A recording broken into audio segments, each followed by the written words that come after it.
The broadcast is now starting. All attendees are in listen-only mode. Greetings.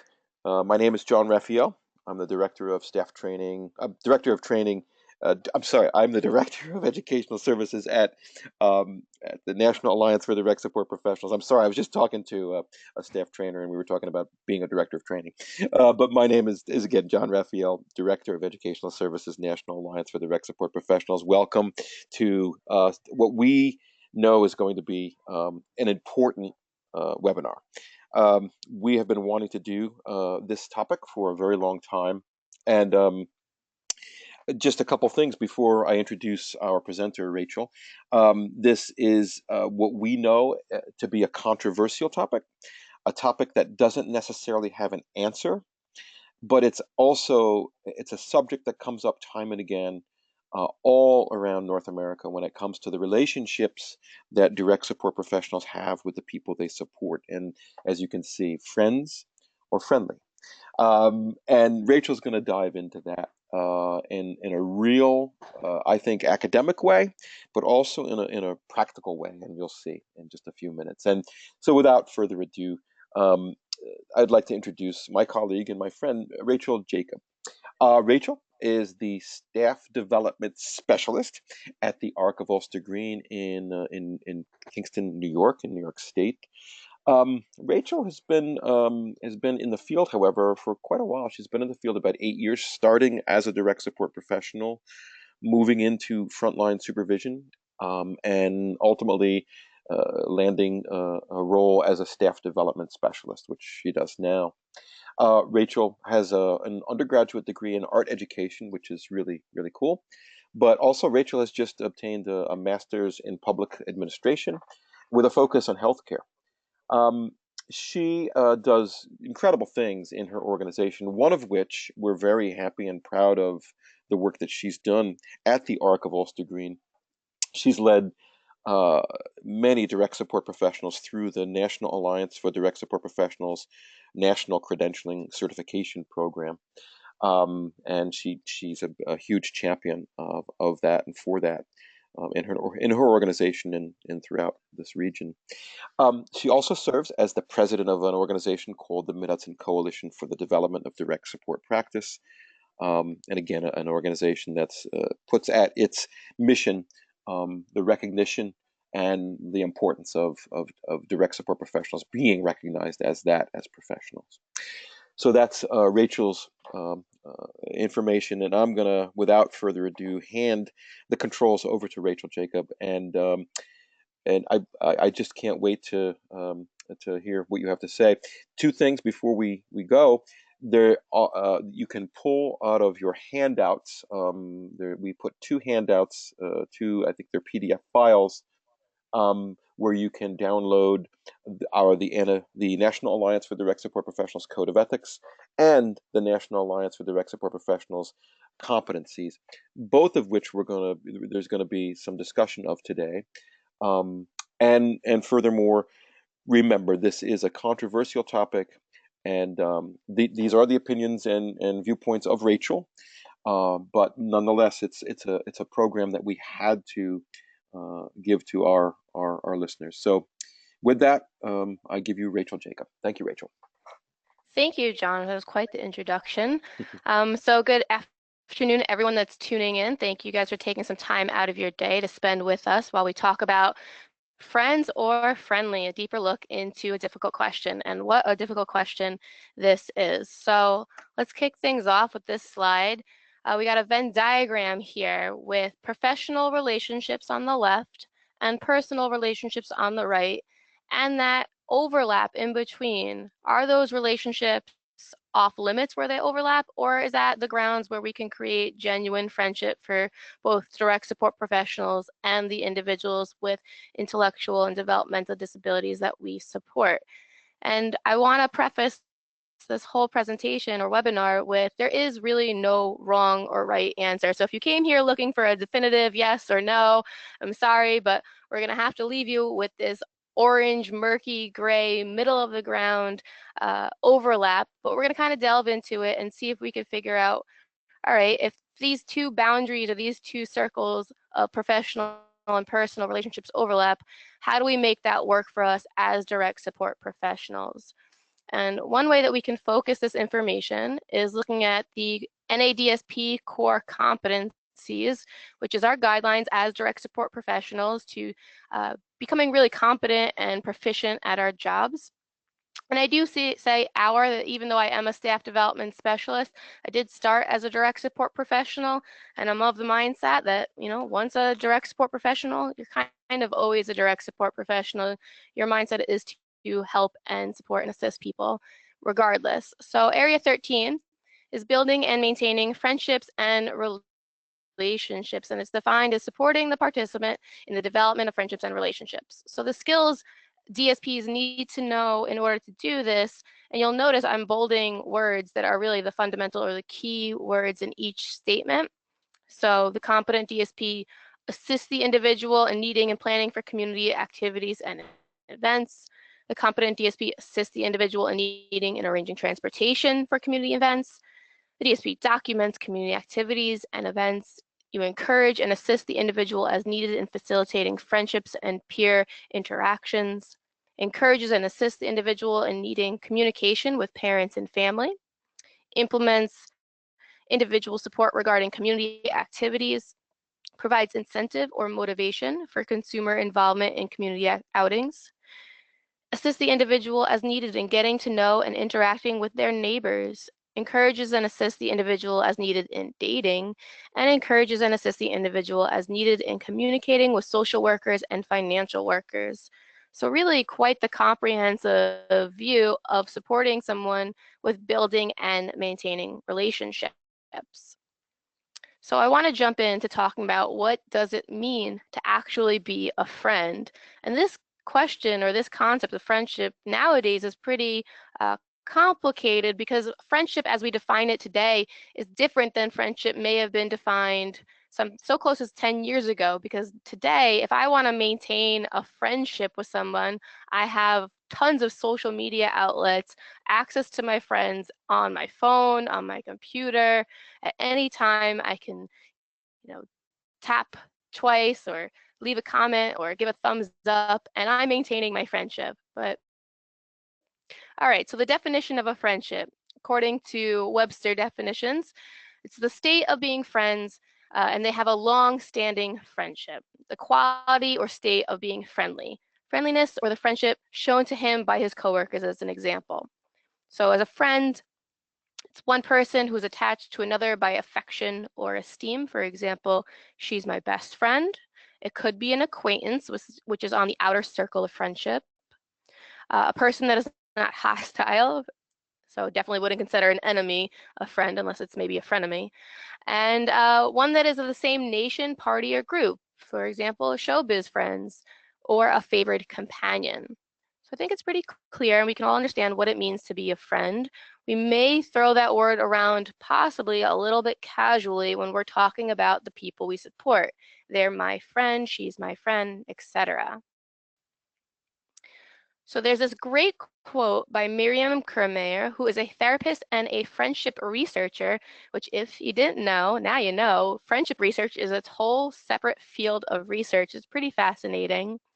And she says, knowing you have people to turn to for meaningful and stimulating conversations, casual chit-chat, or emotional support can greatly improve our sense of well-being as well as our actual output and productivity at work.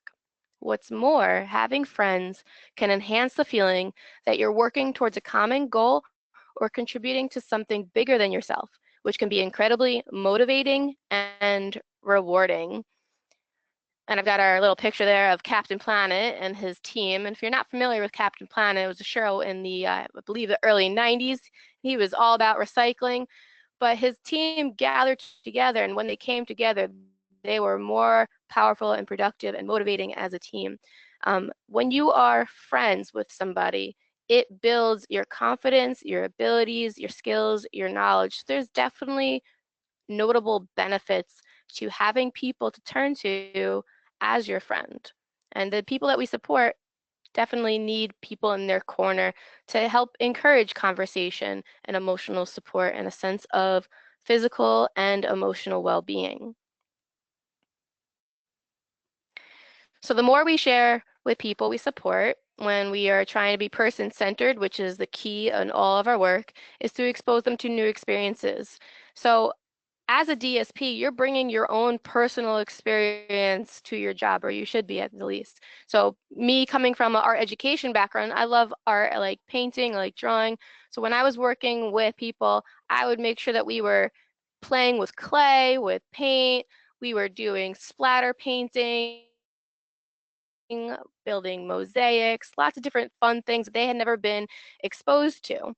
Because the more people are exposed to different interests, the more likely they are to respect us and come to trust us and value us. And in turn, that creates a start to share their own interests and their own opinions with us. Sometimes we might refer this give and take or this push and pull as a synergy, and it's the basis for effective and meaningful communication and relationship building. If we think about a lot of the people that you work with on a daily basis, some have been in situations where they may have not been given the opportunity to speak up or express their wants, their needs, their likes, or their dislikes, and they're just kind of used to being told what to do, falling in line, or just have a general sense of learned helplessness where they don't know they have other options. So that is an area where friendship or communicating can really open up a person and help them to flourish. So naturally, this type of interaction begins to form a genuine, authentic, and respected friendship. The longer you work with a person, the more likely both people will begin to feel a sense of mutual respect and fondness. So everyone that I know that works in direct support, they're working, close to a 40-hour week. Maybe they're doing overtime and getting a 50 or 60-hour work week, but you work with people probably more than you see your own friends and your own family. So it's very natural that you're going to establish a genuine bond with that person that you're supporting. I like to say it's similar to your friendship with your all-time favorite teacher in high school. So going back to high school, I had a professor and a teacher in high school, my art teacher, and he was the coolest. He was really just young and hip, and I really liked hanging out with him. He had a cool Tolkien tattoo on his arm. He was really into Lord of the Rings. We bonded over that. But at the end of the day, I still didn't hang out with my teacher outside of school. There was still some sort of boundaries between teacher and student. I want to bring this back to something that the NADSP Code of Ethics, the preamble states, which is it must be the mission of the DSP to follow the individual path suggested by the unique gifts, preferences, and needs of each person they support, and to walk in partnership with the person. So the key word, I think, in all this conversation is partnership rather than friendship. So let's take a look at the word partnership. Partnership is the state of being a partner or participating. So scientists working in partnership with each other. A legal relation existing between two or more people, contractually associated as joint principals in a business, very legal jargon. So maybe two people working professionally together, two lawyers. Or a relationship resembling a legal partnership, usually involving close cooperation between parties having specified and joint rights and responsibilities. So for example, the band has maintained a successful partnership for 10 years. So your bandmates would be a partner. When you get married, you consider that your partner. Or maybe your teammates you would consider a partner. And now let's bring it down to what is a direct support professional? So as a basis, we are paid professionals, and it is a job, it is a career. We were formerly considered caretakers, but now DSPs are viewed as trained, knowledgeable, skilled, and ethical support providers. We have the NADSP Code of Ethics and the core competencies to guide us in our professionalism.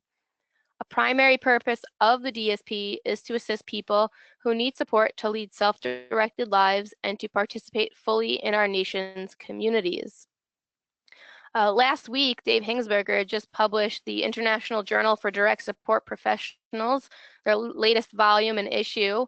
And in that article, or in that journal, Heather Herman states, DSPs should help set the stage to build genuine friendships and relationships so they don't need to turn to professionals to fill this role, referring to people we support. We should assist them to be involved in community activities on a routine basis and have accessible ways to connect with people. And I think that is hitting the fundamental idea here. We may have a friendly relationship with the people we support and at times may feel like their friend, but if you are becoming their main source of friendship, you're actually probably doing them a disservice by not allowing them or empowering them, I don't want to say allow, empowering them to find natural supports, unpaid relationships. So while other professional groups, so if we think about other professions, anything else that is regulated, certified, you have to take a body of education or knowledge to become one of these fields, a doctor, a nurse, even a social worker. They are directed by clearly defined criteria. The DSP, however, we are defined and directed by the people we support, which creates that, I think, gray area because we don't have a hard and fast rule or policy. You may have a rule or policy or regulation at the agency you work at, but in whole, we're working with people. It's people work. There's no real rules when you talk about social practice. Therefore, DSPs must exemplify ethical practice, high standards, and a creative vision as we, again, partner with those people that we support in order for them to get access to the community and make everyday choices about their personal finances, physical well-being, social and intimate relationships, and employment. The entire landscape of a person's life, so everything about a person's life can change through the ethical and intentional direct support services, right? So the point of quality is where the DSP meets the individual with a developmental or intellectual disability. The type of services and support you provide can really make or break a person's life. You can alter the course of how they see their world and interact with their world. So the intent is hugely and vastly important. So when it comes to friendship, I think we need to bring intent into the picture as well. Which brings me to this graphic. This is what we call a circle of support. So if you're not familiar with what a circle of support is, it's a visual representation of an individual's life. So if you look in the center, you got Louis here, and that's the individual. And around Louis, you have people who love me. So we like to refer this as people in the center of people I love. The next one is people who like me or people who I like, people I like and know, so maybe his friends. And the last circle is people who I just know. So people who are paid to know and help me, doctors, professionals, people out in the community. So we might also refer to this as loved ones and close friends, intimate relationships, typical friends, maybe casual friends, and then acquaintances, and then people outside of the circle of support.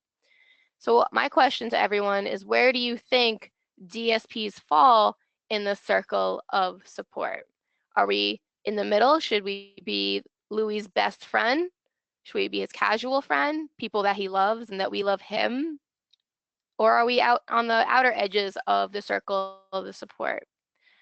Now, I don't think that there is a definitive answer, and DSPs may transcend all layers and levels of a person's circle of support, and it depends what type of supports you're providing. Are you working in a highly regulated setting, a day habilitation room or a center? Are you working in directed services, self-directed services, where you're one-on-one and you're out in the community? Are you a casual friend of an individual who receives supports, but you're not that person who's providing the paid support? You just happen to be in the field and their friend. It's just an interesting question to open up of where do we fall in a person's circle of support. And if you haven't done this activity with people that you work with, I really recommend sitting down with them and asking them to draw their own circle of support or facilitating this process. And you'll probably find out a really interesting information of who they consider to be their friend. I've done this with people that I've worked with, and in that innermost circle, people that they love, they've listed their doctor, their psychologist, their PT, their OT, this person they saw 10 years ago that they haven't seen anytime recently or had any contact with. So it's also a really important conversation to have with the people we support about what friendship is and help them to understand it and define it so they know the difference between an acquaintance, a best friend, a companion, etc. Okay. So some key takeaways from what we've just talked about so far is that friendship is important, absolutely. And the people that we support, just like any other person with or without a disability, we crave friendship as humans. We like companionship. The keys to friendship is that you have someone there to talk to trust, to vent to feel valued by. So it's really important that we are supporting people to find and establish friendships. Therefore, professional support is crucial.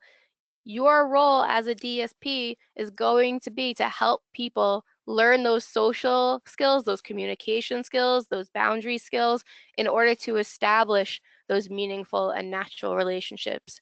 And lastly, that brings us to community connections. If people we support are just becoming friends with their paid professionals, with their DSPs, then they're not connecting truly to their community, which means we're preventing them from actually including themselves in the community or integrating into the community. And you might be actually isolating them or segregating them from getting those opportunities to meet people in a natural way. Okay, so this slide, I take some information from a document called Accessing Social Capital, Implications for Persons with Disabilities, and the link is on the bottom for you to access that if you're interested. But it says, there is an emerging consensus that social capital, at its core, comprises a set of relationships and social structures. So social capital is kind of like your network or your network worth. How many relationships or relationship connections do you have? So if you think about Facebook, how many of you have Facebook? Probably everyone listening. And you think about how many friendships you have on Facebook. I know I have like 600 friends on Facebook, but of those Facebook friends, how many real life friends do you have? Usually you can take those 600 friends and you can kind of minimize it. You probably have about 1 or 2 handfuls of actual real world meaningful friends. But these relationships, the social capital and social structures, are based in trust and norms of reciprocity, which in turn are governed by values and or rules of law. So reciprocity is going back to that kind of word of synergy, that push and pull, that give and take, that back and forth. And if we take a moment to think about maybe some of the friendships that you think you have with the people you support, are they reciprocal? Are you giving as much as you're getting from that relationship? Or is it closer to maybe 70-30, where you're giving more into the relationship? You might be the person always calling to initiate a conversation, following up, making the plans. I mean, you might be that way with your own friends, but our goal with friendship and a healthy friendship should be a reciprocity, a 50-50. A fundamental core value at the heart of social capital is trust. That is the trusting of others within one's own social network and trusting of those whom your friends trust. Other important values associated with social capital include having friends and allies who are on your side, developing connections to others who can help you, and being of assistance to others. Individuals with high levels of social capital are expected to work toward the common good of everyone in their community or network. Social capital is strongly connected to self-determination in that it gives the individual the power to make decisions, have choices, and adds control and direction to one's life. What a powerful statement. It's helping a person to get strongly connected to self-determination. So if you're working with people with disabilities and you're supporting them, I think at the end of the day, our goal is to kind of put ourselves out of business and really teach people to become interdependent and self-directed. And one of the strongest channels that we can swim in or help people to do that is really helping them to develop those friendships, those connections, and building allies in their community, not just with their direct support professionals. So there is an app for that. For those of you who are on your phones, maybe listening in, or those of you who, millennials, we like using our technology. You got Facebook, which I've already mentioned several times. Facebook is a great resource to find other people to connect with, their Facebook pages, groups. You can find events, things to do. You can check out the NADSP Facebook, which I'm always on and posting comments, so feel free to interact with me on there. Meetup.com is a great website as well, and I'm not paid to advocate for any of these. I'm just giving you guys resources to use. Meetup.com. Meetup.com, you can go on and you can find like-minded groups of people to hang out with. You can either find established groups, you can put in your zip code or the town that you live in, and you can do this with the person you support as well if they need some help in this area. And you can put in a radius and say that person is really interested in World War II memorabilia, or they're really interested in, I don't know, they love coffee and donuts and they want to find other groups into that, or yoga and meditation. You could put in yoga and meditation into the search engine, and any groups that already exist will pop up nearby, or you can go and you can create your own yoga group, and people who are interested, they can join your group and you can meet up with them. So it's a great tool to use for finding relationships and friendships. And then we've got two newer apps. You've got Glimmer app, which is a transparent dating app. And it's a little bit different than your traditional dating app in the fact that you have the option to disclose your disability or not if you want. And they advocate for total transparency and comfortability when dating. So that's an interesting way of approaching it. And Scout's an app where you can just find friends, because finding people to meet with can be difficult. So you can use this app to find people in your area with similar interests and commonalities. All right, so now we're going to get down to some nitty gritty. I have this list up here. This is a kind of a playing on the pro side and the con side, seeing about different approaches to being friends with people. So on the left, things you can do as a friend. All right, you can use your cell phone in front of the other person, and your friend probably won't mind too much. You could give out your personal cell phone number without any hesitance to people.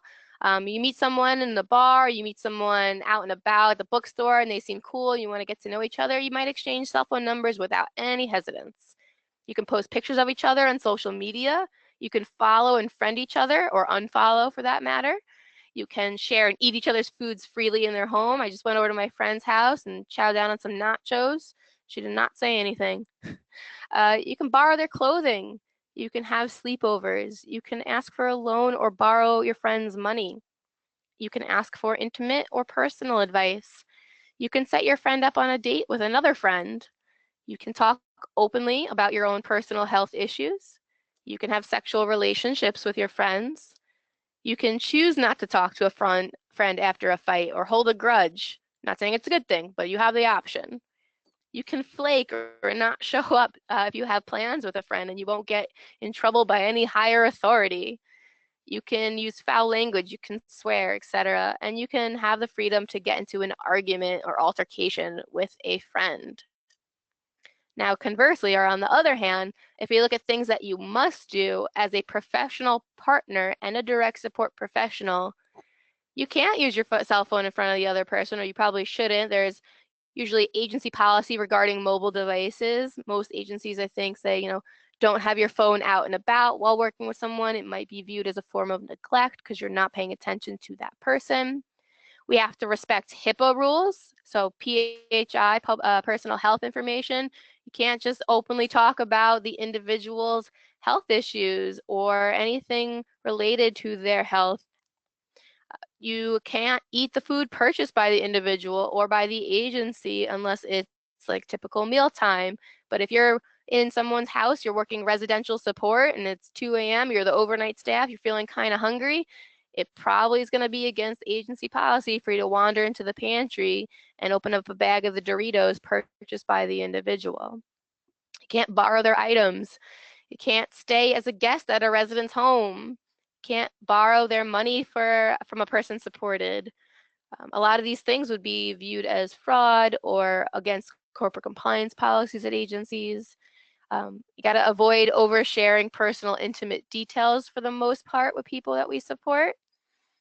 No romantic or social relationships with people supported. Obvious reasons that would be possible physical or sexual abuse in the eyes of the law.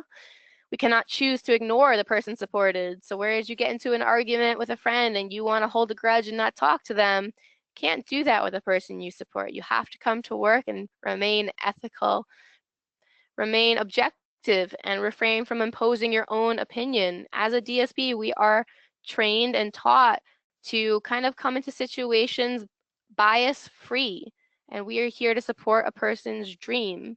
So we have to remain objective. And we have to document. I don't know about you, but I do not write notes about my friends. I don't finish hanging out with my friend. We went to the movies. I go back home and start journaling about them in an official manner. Not really how a friendship works. We work with people when scheduled and we show up on time. You don't have the option to flake out if you're just not feeling like it tonight. We have to use person first respectful language, or we should be using person first respectful language. Practice cultural competence and value diversity, and avoid power struggles. So there's a lot of opposites when we look at things that we have the freedoms to do in a typical friendship versus things that we are expected to do when we are working in a professional setting or employed by individuals with disabilities. So another way of looking at this is looking at a pro and con list. So definitely there are pros or positives to be made to argue for being friends with the people we support, being friendly with them. So if you are a friend with someone you support, it helps to build trust and deepens conversation. So that trust is so critical and essential for the people that we support, because in a field where there is about 40% turnover rate, we see people coming and going all the time. So it is hard for people that we support to establish trustful, deep relationships with people. It's understandable they may be hesitant to form relationships. So as we act as friends, that does help them to feel comfortable and open up and talk about what their dreams are, and then we can help support them with that. It helps people to feel valued, and all humans, regardless of their age or their ability or disability, we want a sense of being important, feeling validated, belonging. So friendships definitely help that. If we are friends, it helps teach mutual relationship building skills in a supportive learning environment. So earlier I was mentioning teaching people to go out into their community and build community connections, become part of their local activities and events. But how do we expect people to do that if they don't have the initial building blocks or the foundational skills?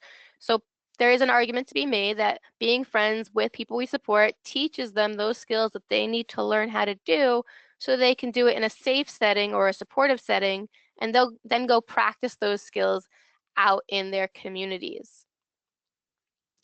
If we're going scientifically, studies have shown that people are less likely to call in sick if they like and or have friendships with the people they work with. So if your individual, I should say if the people you support, there we go, the people you support like you, have good friendships with you, maybe you're providing vocational support to them, they're more likely to show up to their job, to their shift, and want to spend time with you because they enjoy that personal relationship they have with you. And it's natural. It's totally natural and understandable that you as a direct support professional will grow close to the people you see more than 40 hours a week. We understand that. It increases a person's social competence and capital. So again, the more networks they have, the more friendships they have, the more opportunities they have. If they grow close to you as a direct support professional, maybe you know someone that's opening a business and you can help get that person a job. Or maybe you know someone that really loves the same type of music the person you support enjoys. So that person, you can link them up with your friend, and then their friend can take them to a concert. And now we've established a little bit more of a natural support.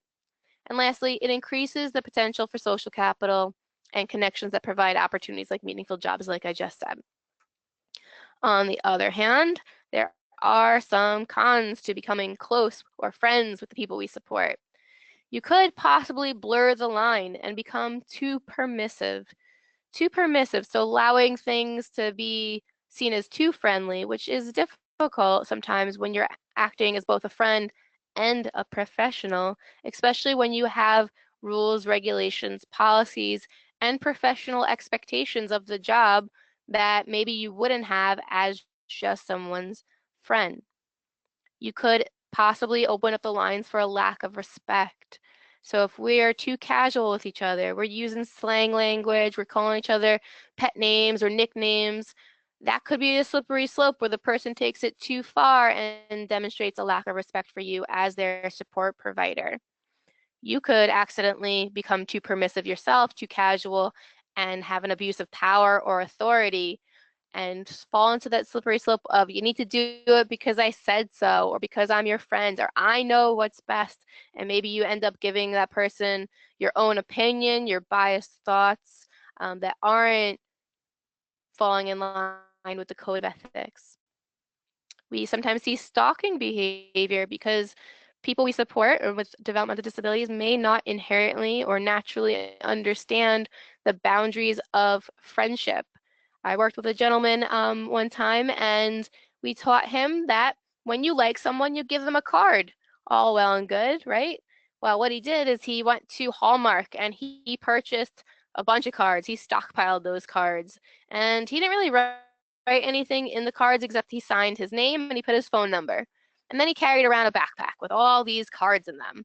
And anytime he saw someone out in the community that he thought was cool and he wanted to be friends with them, he'd give them a card, which at first seemed endearing.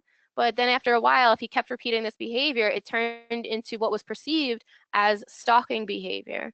So when we are establishing relationships with the people we support, social relationships and social boundaries, there's no black and white rule book of how many times it's okay to approach a person in public or how close to stand to someone at all times. We could say an arm's distance, but I don't stand an arm's distance from people at all times, right? From your significant other, from a stranger in line if you're waiting behind them. So it's really difficult. Moving from interdependence to codependence. So interdependence is a healthy balance. It's that synergy we were talking about before. When you are reliant on someone, but not completely reliant on them. So I have an interdependent relationship with my mechanic. I can't fix my own car, but when it's broken, I go to the mechanic. He provides me services in the way of fixing my car, and I provide him money. And that's the interdependent relationship we have. When you become too close to a person, sometimes you move from interdependence to codependence, where you completely rely on that other person for things in your life. And if they're not around, then you're kind of up the creek and you don't know what to do and you can't help yourself. So we want to make sure that people we support aren't falling into a codependent relationship with their direct support professionals. We want to be supporting them and teaching them independent skills so they can have a high quality of life. Turnover rate. So I mentioned that before, 40% in the field. If a staff member becomes close with an individual and they consider them to be their friend, and then in 6 months from now, that staff member leaves the agency for whatever reason, that individual can see it as a loss of a friend rather than a loss of a direct support professional, which has the potential to set that person's progress back. It doesn't encourage people to build their natural supports or their unpaid relationships. We want to make sure that that's really the focus. And lastly, what happens when there's a disagreement? What happens when you get into an argument with an individual who considers you to be their friend? How do you remain a professional in that setting? How do you reestablish a good relationship when we've got that friendship going on? So some pros and cons to being a friend versus sticking to being a professional or a partner. So when it comes down to it, I think it's really all about balance, as is anything in the world or in our life. We have to figure out how do we balance being a friend and being a partner. So we can look at this as having healthy and unhealthy boundaries. So I've got these circles here. One circle equals one person's boundaries. So the first one is healthy boundaries with strangers. You got good distance between the two of you. The next is healthy boundaries with acquaintances. It's a little bit less of a distance. Healthy boundaries with some coworkers, DSPs, people supported. Your boundaries may be touching, maybe slight overlap. healthy boundaries with close friends, families. You have healthy amount of overlap as well. Healthy boundaries with intimate relationships. So your very close friends, your best friend, your BFF, certain family members, your romantic partner, a healthy 50-50 over there. And then enmesh boundaries, healthy, unhealthy, or codependence. That's when your boundaries completely overlap or mostly overlap, and that person doesn't know where they begin and you end, and they need you. It becomes a clingy relationship. They can't do things on their own. They need you around. And we want to avoid that and really focus on more of having healthy boundaries with people that we support. And going back to that article that I mentioned earlier that just came out in the beginning of June, in that little blue square for you, Heather states, setting and keeping clear boundaries from the start makes things easier and clearer for everyone involved. It shows respect for the people you support, their families, and for your professional role. So really, if we start to establish healthy boundaries from the get-go or the beginning of our relationship with people that we're working with, it's going to set us up. It's going to build that foundation for everyone involved, especially the people that we support, and it helps us to remain professionals. So downfalls of being permissive, or being a friend with the people you support. We've got this comic, and I love this comic. It says, I don't want to take care of myself, so I expect you to do it. And then I'm assuming this is a DSP, says, no, thank you. And then the individual responds, you don't love me, and is crying and upset. And this is what could go wrong. Doesn't have to be, but it could go wrong. You know, if you are a friend with someone that you're professionally supporting, teaching living skills, budgeting skills, communication skills, all these life skills to a person, and you reject them essentially, or you decline, or you have an argument, or you don't see eye to eye in a personal, permissive, friendly way, they're going to take that in a personal way as a reflection of your relationship with them or a reflection of how you value that person. But if we remain professional, we can hopefully avoid that. So I've got some 6 steps to achieve balance and avoiding blurring boundaries, some takeaways for you at the end of this. Number 1, establish your role as a DSP. And to do that, we can utilize the core competencies and the code of ethics and your organization's job description. Adopt the do with, not do for approach. So we want to do things with the people we support, not for the people we support. We are not caretakers. We are support providers. Number 2, identify the person's needs for a supportive relationship. Things you should talk about before entering a partnership. So remember, it's a partnership. What do each of you want and need from a relationship with clear personal boundaries, your wants and needs? Discuss ways a person likes to be supported. Do they like to be nudged? Do they like reminders? Do they prefer visual tools, alarms, calendar? Do they want reminders from their community, their families, etc.?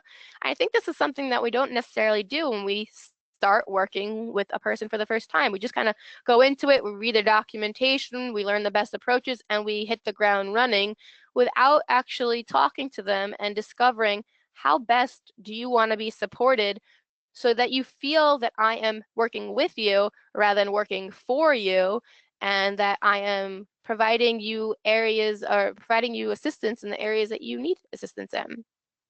Number 3, set the stage for communication. Talk about that person's wants and needs early on. It helps not only to prevent conflict, but it will make it easier to bring it up if and or when a boundary is crossed. And boundaries get crossed at work. It does happen. You may have a person that takes an interest in you or wants to come over to your house for a holiday. And I'm not saying, inviting someone over for Thanksgiving is wrong, but if you do invite them over, you want to establish those boundaries. So use communication methods that make sense for the person. Number 4, work together to establish those healthy boundaries. So an information exchange should always be the goal when we are setting, reviewing, or discussing boundaries. And it might be helpful if you're working with someone to bring out 2 hoops or 2 circles or draw boundaries so it makes a visual representation of the information that you're talking about, because boundaries is kind of an abstract concept. So someone you support may not totally understand it without some visual help. It's not enough to just share what we want our boundaries to be. So as a staff, it's not just enough to say, I want to have good boundaries. It's also important to express why those boundaries are important, the why, and sometimes where they come from. So explaining to a person, I can't do X, Y, and Z with you because it's agency policy, or I can do X, Y, and Z with you because it's my personal choice, and taking the more proactive approach rather than the reactive or the negative language approach. Sometimes that can be more useful and beneficial in a relationship as well. And number 5, when in doubt, always be respectful. At the end of the day, always be respectful. When you feel like you've run out of options, frustrations can sometimes make you act in unexpected ways. You might become more vocal or harsh to get your point across, or you might be tempted to withdraw because you decide it's not worth the effort. And that's a slippery slope of becoming a friend with somebody, or considering yourself a friend with someone you support. So remember the code of ethics to help steer your decision making in these times. In order to maintain the promise of partnership and respect that must exist in a supportive relationship, a strong ethical foundation is critical for DSPs to navigate through the maze of influences that bombard you guys every day. And lastly, 6, be realistic and be flexible. We all make mistakes from time to time. I've definitely made mistakes. And you know what? A mistake is just a learning opportunity. If the person you support or have a close relationship with oversteps a boundary, don't ignore it and hope it doesn't happen again. I've seen this time to time. Staff will have something happen and they sweep it under the rug, and they're hopeful that it doesn't happen again. And usually the next time it does happen, it's more intense or frequent. So just address it and have an open and honest conversation, and reinforce the agreed upon boundaries of your relationship, and remind the person of the why. So I've got some cute little images just to help reinforce things we talked about. I value our friendship. When we are talking about friends, we want to be kind, caring, curious, giving, and respectful. Those can be our core values.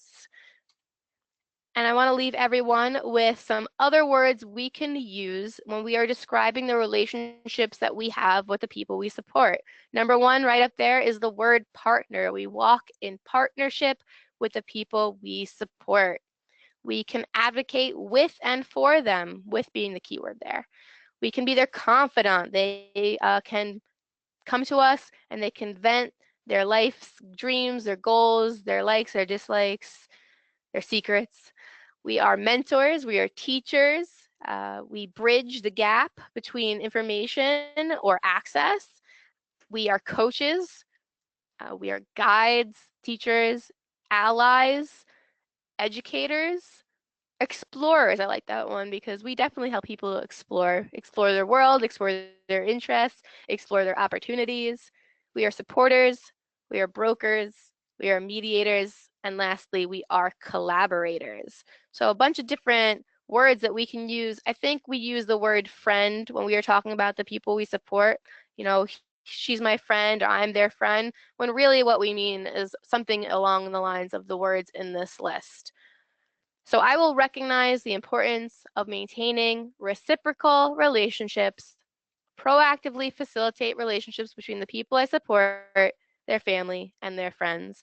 And at the end of the day, that is the role of the DSP, as far as I see it, is that reciprocal relationship and supporting people to find their own relationships, their natural relationships, and build friendships out in their local communities. All right, and that brings me to the end of my spiel, John. Hey, well, Rachel, thank you. Thank you so much. My head is certainly spinning. And there Sorry. you no, that's good. It's a good spinning, I guess. And because like you said at the very beginning, there's no set answer to this question. And Definitely not. it's a complex profession, and we say it all the time at the National Alliance for Direct Support Professionals when we teach people our competencies and our ethics, that at the foundation of direct support, the tool that is used in the profession is your relationship.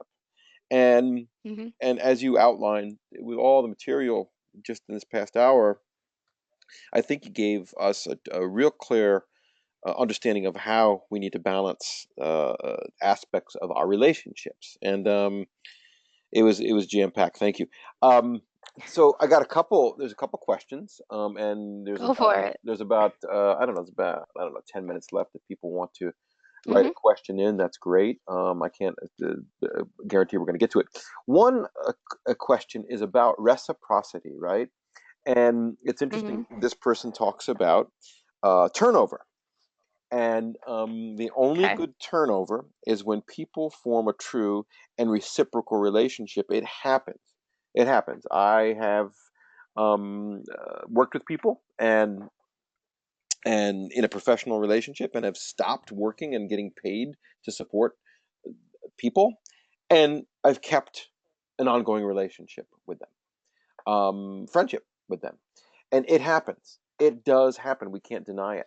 And Hmm. I guess the question is, how how does a direct support professional see that reciprocity, and how far does that reciprocity go? With the relationship between a direct support professional and a person supported, reciprocal. You mentioned the guy with the person with the cards, the greeting cards, Hmm. that looked on the surface reciprocal, but ultimately it was one-sided.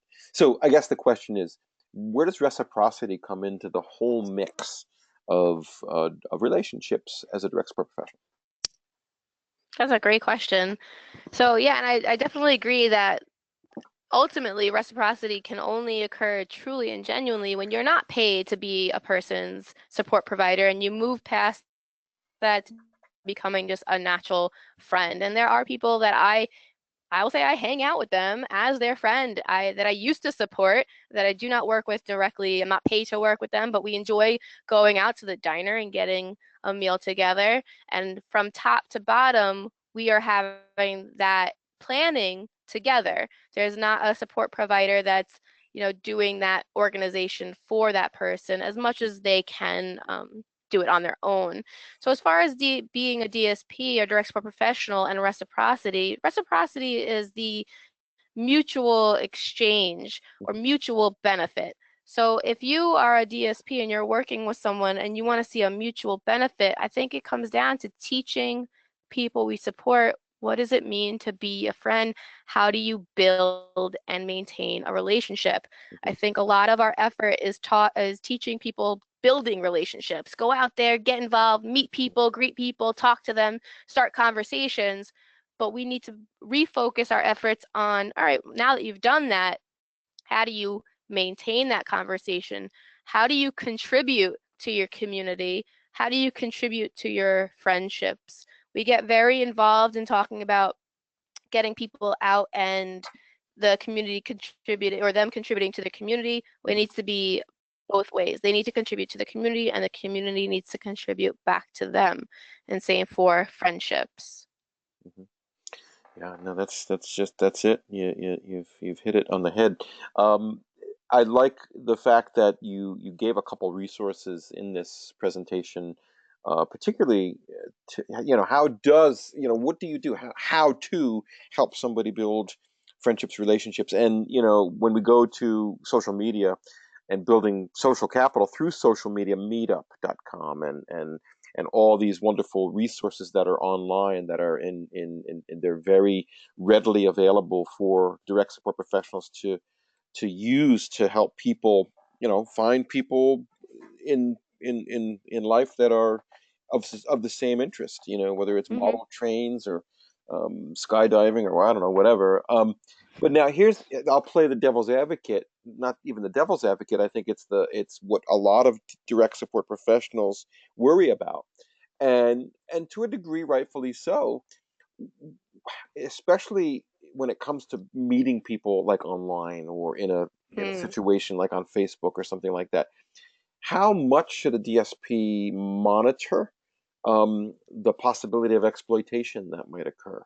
Because we do know that happens. We know statistically that people with developmental disabilities, especially, are highly they're much more likely to be victims of sexual exploitation or sexual abuse or financial exploitation or financial abuse from community members.